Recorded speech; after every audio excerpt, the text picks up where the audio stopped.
யுக மாற்றத்திற்கான நுழைவாயில் அமிர்த வேலை யோகா அப்படிங்கிற 108 நாள் பட்டியனுடைய 52வது நாள் 11/9/2025. இது ஒரு புத்த கதை. ஒருத்தர் இருந்தாரு. அவர் ரொம்ப அதிகமான பரோபகாரியாக இருந்தார். அது மற்றவங்களுக்கு நன்மை செய்வார், எல்லாருக்கும் ஹெல்ப் பண்றக்கூடியவராக இருந்தார். வானத்தில் இருந்த பரிஸ்தாக்கள் கூட அவர் மேல அட்ராக்ட் ஆயிட்டாங்க. இந்த மாதிரி தேவதை சமமான ஒரு செயல் நடைத்தை உடைய ஒரு மனிதன் எவ்வாறு இருக்க முடியும்? பகவான்கிட்ட போறாங்க, கடவுள்கிட்ட போறாங்க, கேட்குறாங்க, நாங்க நம்ம இந்த மனிதனுக்கு என்ன கொடுக்கலாம் அப்படின்னு கேட்குறாங்க. பகவான் சொல்றாரு, நீங்க அவர்கிட்டயே போய் கேளுங்க. இந்த தேவதூதர்கள் அந்த மனிதர்கிட்ட போறாங்க, அவர்கிட்ட கேட்குறாங்க, அவர் எப்படி இருக்கார்? நட்சத்திரம் பிரகாசத்தை பரப்புது, அப்புறம் மலர்கள் நறுமணத்தை பரப்புது, கொடுத்துட்டே போ, மன்னிச்சுட்டே இரு. இதுதான் 2 சூத்திரம் தான் அவருடைய வாழ்க்கையினுடைய முக்கியமான அம்சமாக இருந்தது. இதை ஒரு பொழுதும் அவர் மீறினதே இல்லை. அவருடைய இந்த நிர்விகாரத்தன்மை மற்றும் கருணை அன்பின் மூலமாக இந்த பரிஸ்தாக்கள் கவர்ச்சிக்கப்பட்டு வந்திருக்கிறாங்க. பரிஸ்தாக்கள் அந்த மனிதர்கிட்ட போய் கேட்குறாங்க, நாங்கள் உனக்கு வரதானம் கொடுக்க வந்திருக்கிறோம். அவரு சொல்றாரு, எனக்கு வரதானம் தேவைகள் இல்லை, பரமாத்மாவுடைய கருணையே எனக்கு எல்லாமே ரொம்ப பெரிய விஷயம், அதுவே போதும். பரிஸ்தாக்கள் சொல்றாங்க, இல்லை, நான் உனக்கு ஏதாவது கொடுத்தே தீர்வோம், நாங்க என்ன வேணும் அப்படின்னு கேட்குறாங்க. அவர் சொல்றாரு, எனக்கு எதுவுமே தேவையில்லை.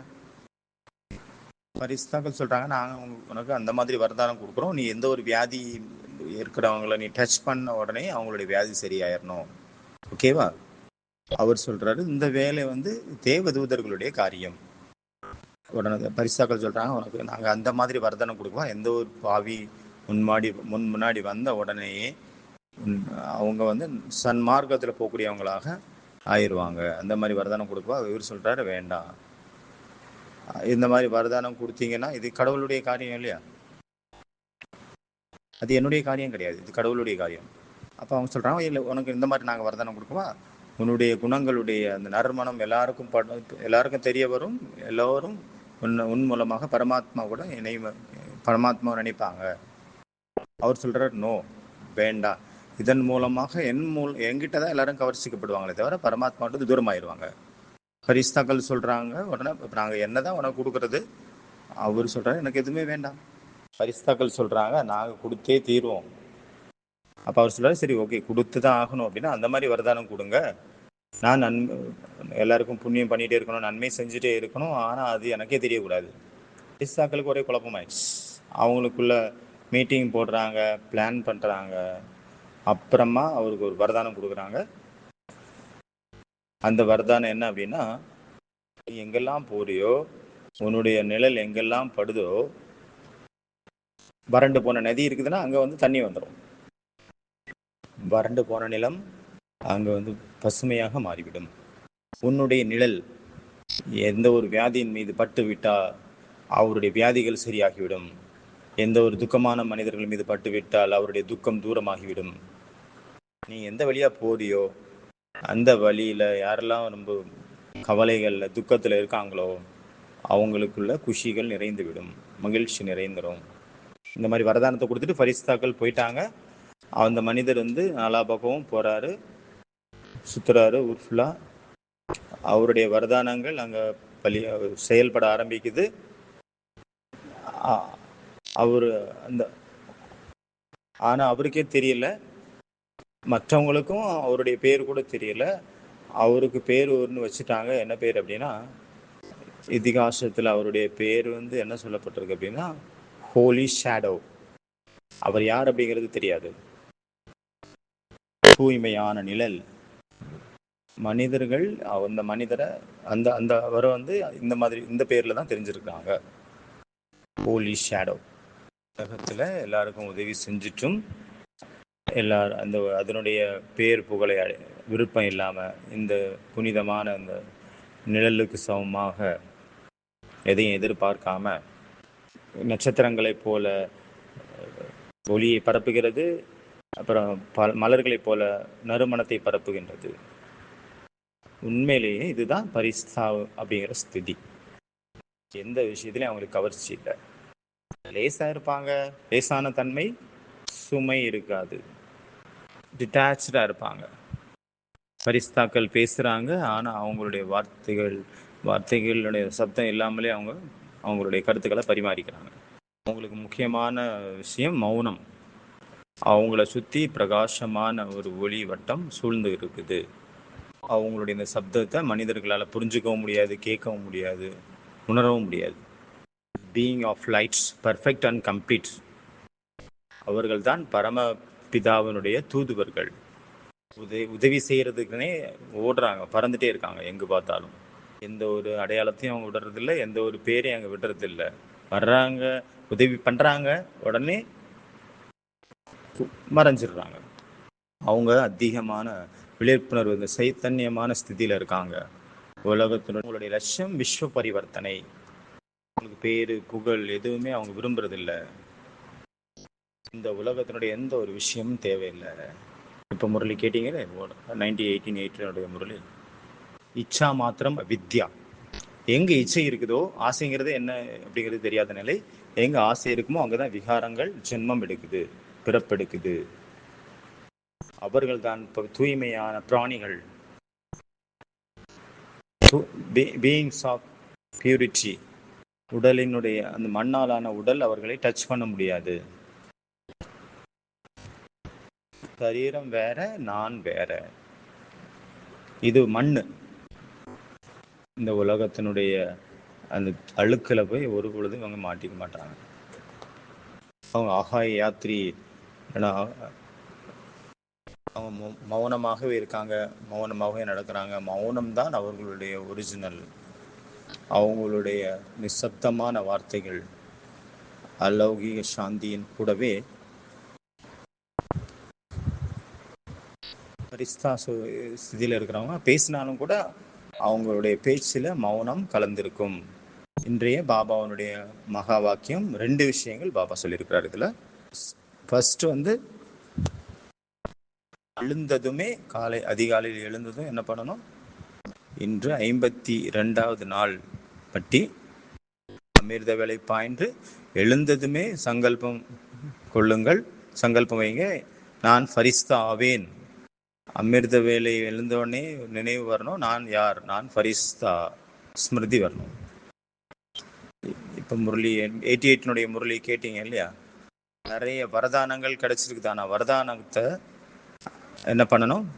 ஸ்மிருதியில கொண்டு வாங்க. வரதானங்களை ஸ்மிருதியில் கொண்டு வாங்க, வரதானத்தை யூஸ் பண்ணுங்க. ஒருவேளை நம்ம யூஸ் பண்ணல அப்படின்னா வரதானங்களும் அந்த மாதிரி தான். ஒரு பிச்சைக்காரர் இருக்காரு, அவர்கிட்ட நிறைய கஜானா இருக்குது, ஆனா அவரு அந்த கஜானாவை யூஸ் பண்ணவே இல்லை. லாக்கர்ல வச்சிருக்கிறாரு, ஆனா அவரு பசியில இருக்கிறாரு. இல்லைன்னா ஒரு மனிதர் இருக்கிறாங்க, ஒருத்தர் அவரு கண்ணையே அவர் மூடிட்டு இருட்டா இருக்குன்னு கத்துறாரு. அந்த மாதிரி வரதானங்கள் எப்படி உயிர் பெறும் அப்படின்னா அந்த வரதானங்களை பயன்படுத்தப்படும் பொழுதுதான். இல்லை அப்படின்னா அந்த வரதானங்கிறது வீணானது. வரதானங்களை நினைவில் கொண்டு வாங்க, அந்த வரதானங்களை பயன்படுத்துங்க. 3 வரதானம் கொடுத்தாரு இந்த முறையில. இதெல்லாம் அந்த 3 வரதானம். சர்வ சக்திகளால் சம்பன்னம் ஆகுக. சக்திகள் வெளியில இருந்து கிடையாது, உங்களுக்குள்ளே தான் மறைஞ்சிருக்குது. அதை நினைவு பண்ணுங்க, அவ்வளவுதான். அடுத்த வரதானம் என்ன? பெரிய அதிக ஆயுள் உடையவராக ஆகுக. ஆயுள் அதிகம் உடையவராகுக. சரீரத்தினுடையது கிடையாது, பிராமண வாழ்க்கையினுடைய ஆயுள். மற்றும் இந்த வாழ்க்கை எவ்வளவு நிரூபிக்கணமானது, நிரோகியானது, சரீரம் மற்றும் மனது. 3வது வரதானம் புத்திரவான் பவ அப்படிங்கிற வரதானம் கொடுத்தாரு. என்ன புத்திரம், என்ன புத்திரர்கள்? இந்த உடலினுடைய புத்திரர்களா? உங்களுடைய குழந்தைகள் அப்படின்னா உங்களுடைய கர்மங்கள். அது கர்மம் தான் உங்களுடைய குழந்தைகள். இந்த முழு உலக படைப்புகளே உங்களுடைய குழந்தைகள். நீங்கள் மாஸ்டர் கிரியேட்டர்.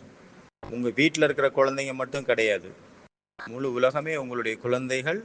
நீங்க அதனுடைய படைப்பாளர், தந்தை, மாஸ்டர் தந்தை.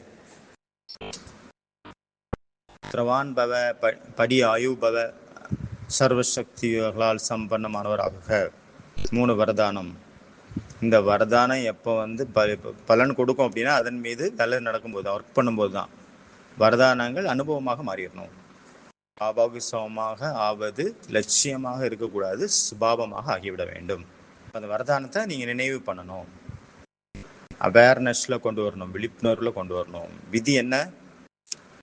அது வந்து நினைவு செய்யறது. அமிர்தவேளை எந்திரிச்சோடனே நினைவு கொண்டு வாங்க, நான் யார்? நான் ஃபரிஸ்தா. சங்கல்பம் பண்றீங்க, அதே போல நீங்க செய்யறீங்க, ஆனாலும் கூட ரிசல்ட் பார்க்கும்போது ஆனாலும் மெஜாரிட்டி என்ன சொல்றாங்க, எவ்வளோ வரணுமோ அவ்வளோ இல்லை ரிசல்ட். 50%, 60% பாரதவாசிகளாக இருந்தாலும் சரி, ஃபாரினர்ஸாக இருந்தாலும் சரி. பாபா வந்து வெறும் சபாஸ் மட்டும் சொல்ல மாட்டாரு, டெய்லி அமிர்த வேளையில் அவருடைய மார்போடு அணைச்சிப்பாரு. அனுபவம் ஆகும்.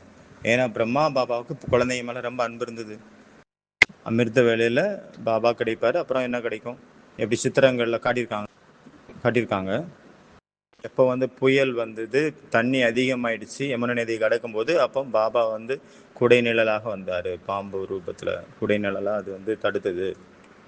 இது வந்து ஸ்தூலமான விஷயம் கிடையாது, இது வந்து சூட்சமான விஷயம், இது வந்து ஆன்மீக விஷயம். அதனால யார் வந்து பரிசுத்த ஆவாங்களோ அவங்களுக்கு முன்னாடி எந்த ஒரு தடைகள் வந்தாலும், எந்த ஒரு சூழ்நிலைகள் இருந்தாலும், பாபா தன்னுடைய குடைநிழலை, பாபாவனுடைய குடை வந்து உங்களுடைய குடைநிழலாக மாறிடும்.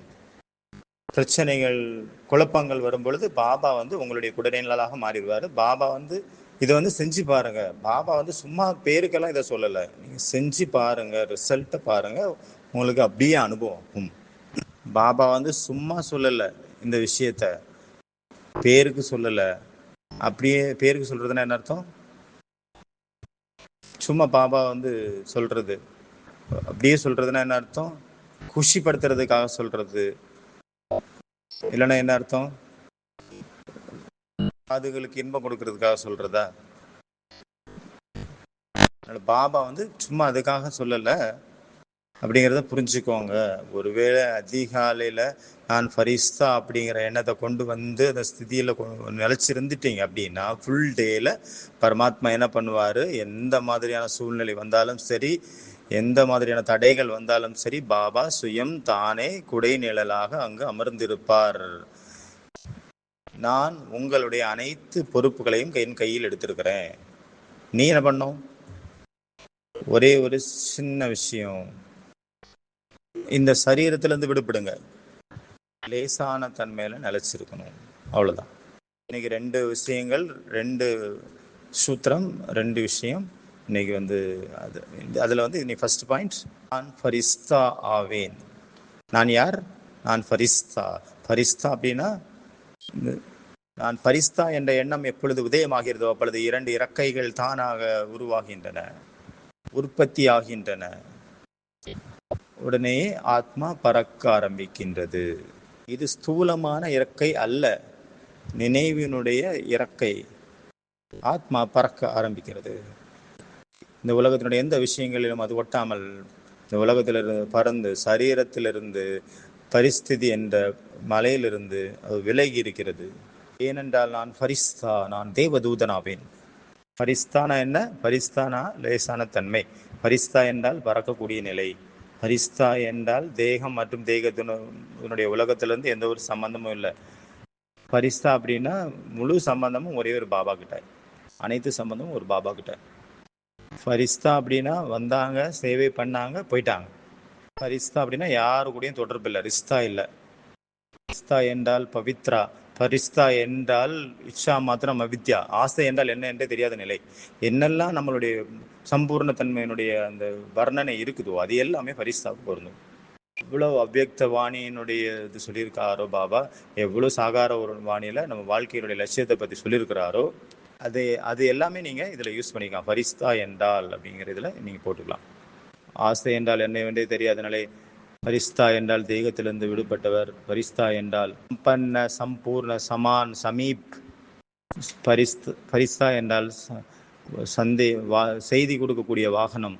ஃபரிஸ்தா என்றால் டிட்டாச்டு. ஃபரிஸ்தா என்றால் வந்தார், செய்தார், போய்விட்டார். ஃபரிஸ்தா என்றால் பேர் புகழ் எதுவுமே தேவையில்லை. ஃபரிஸ்தா என்றால் எல்லோருக்குடையோடையும். பரிஸ்தா என்றால் யாருக்கும் சொந்தம் இல்லை, பரிஸ்தா என்றால் எல்லாருக்கும் சொந்தம். எழுதிட்டே போங்க, எழுதிட்டே போங்க, எழுதிட்டே போங்க. முழு புக்கு வந்துடும் இதுல. பரிஸ்தா என்றால் மௌனம். இது ஸ்திதியினுடைய பேரு, எந்த ஒரு மனிதனுடைய பேரும் கிடையாது. அதாவது ரக்கை வைத்திருக்கக்கூடிய மனிதனுடைய பேரு கிடையாது. இன்னைக்கு 2 காரியம். ஒன்று, நான் ஃபரிஸ்தா. 2வது என்ன, நான் பாபாவனுடைய குடை நிழல்ல இருக்கிறேன். 2. அப்புறம் 3 ஹோம்ஒர்க்கு. ஒரு உங்களுடைய டயக்ராம் உருவாக்குங்க, ஃபரிஸ்தாவனுடைய டயக்ராம். அதில் ரக்கை இருக்கணும். அடுத்தது கேனப்பி விஷுவலைசேஷன், அதாவது குடைநிழல் என்னுடைய அந்த அனுபவம் பண்ணணும். என் தலையின் மீது பரமாத்மாவினுடைய குடைநிழல் இருக்கிறது. இப்போ கண்ணை மூடுங்க, அனுபவம் பண்ணுங்க. பாபா சத்ரசாயாவின் ரூபத்தில் குடைநிழலாக என் கூடவே. இந்த உலகத்தின் எந்த புயலும் என்னை தீண்ட இயலாது. நான் ஃபரிஸ்தா ஆவேன். பரமாத்மாவின் குடைநிழலுக்கு கீழ் நான் பாதுகாப்பாக இருக்கின்றேன். எந்த ஒரு புயலாலும் என்னை தீண்ட இயலாது. பரமாத்மாவுடைய அன்பினுடைய கிரணங்கள் என் மீது மழையாக பொழிந்து கொண்டிருக்கின்றன. எனக்கு சக்திகளின் குடை நிழல் கிடைத்துள்ளது, கவசம் கிடைத்துள்ளது. என் பகவான் எனக்கு அந்த மாதிரி ஒரு கவசத்தை கொடுக்கின்றார். நான் பயமற்ற நிலையில் இருக்கின்றேன். நான் பயமற்றவன். அனுபவம் பண்ணுங்க. சக்திகளின் கிரணங்கள் என் மீது பட்டுக்கொண்டே இருக்கின்றன. வாழ்க்கையினுடைய ஒவ்வொரு சூழ்நிலையிலையும் பகவான் என் கூடவே இருக்கின்றார். ஒவ்வொரு இடத்திலும் ஒவ்வொரு நேரத்திலும் அவர் என் கூடவே இருக்கிறார். ஓம் சாந்தி. 2வது அந்த குடைநிழல், கேனப்பி விஷுவலைசேஷன். அவருடைய குடைநிழல் என் மேல, தலைக்கு மேல இருக்குது. பாபாவுடைய குடைநிழல். இந்த ஒரு புயலாலும் என்னை டச் பண்ண முடியாது.